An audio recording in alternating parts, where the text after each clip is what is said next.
চলছে দুধ দহন প্রতিযোগিতা। একটি চমড়ি গাই থেকে যে প্রতিযোগী সবচেয়ে বেশি দুধ দহন করতে পারবে সেই হবে বিজয়ী।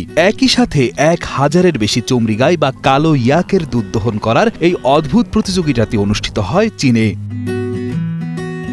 যতদূর চোখ যায় বিস্তৃত এক সবুজ মালভূমি, আর সেখানে 1000-এরও বেশি পশুপালক একসাথে তাদের শক্তিশালী কালো ইয়াক বা চমড়ি গায়ের দুধ দহন করছেন। এই অভাবনীয় দৃশ্যটি কেবল একটি সাংস্কৃতিক উৎসব ছিল না, এটি ছিল ইতিহাস গড়ার মুহূর্ত। সম্প্রতি চীনের সিংহাই প্রদেশের তিয়ানজুন কাউন্টি পৃথিবীর বৃহত্তম ইয়াক দহন অনুষ্ঠানের আয়োজন করে একটি বিশ্ব রেকর্ড স্থাপন করেছে।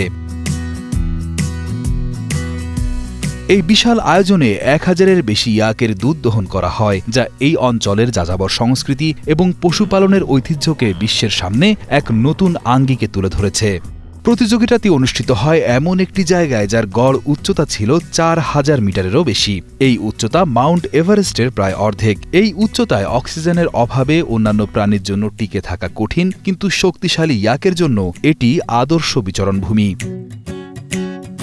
তিয়ানজুন কাউন্টির ভৌগোলিক অবস্থানও বেশ চমকপ্রদ। 25,700 কিলোমিটার জুড়ে বিস্তৃত এই কাউন্টিটির 80%-এরও বেশি এলাকা জুড়ে রয়েছে আলপাইন তৃণভূমি, যা উচ্চমানের ইয়াক পালনের জন্য উপযুক্ত। বর্তমানে এই কাউন্টি থেকে প্রতি বছর প্রায় 54,700 ইয়াক উৎপাদিত হয় এবং মাংসের উৎপাদন বছরে 6,245 মেট্রিক টনে পৌঁছেছে। এই পরিমাণ মাংস 1000-টিরও বেশি প্রাপ্তবয়স্ক আফ্রিকান হাতির ওজনের সমান। স্থানীয়ভাবে ইয়াককে মালভূমির নৌকা বা মালভূমির জাহাজ নামে ডাকা হয়।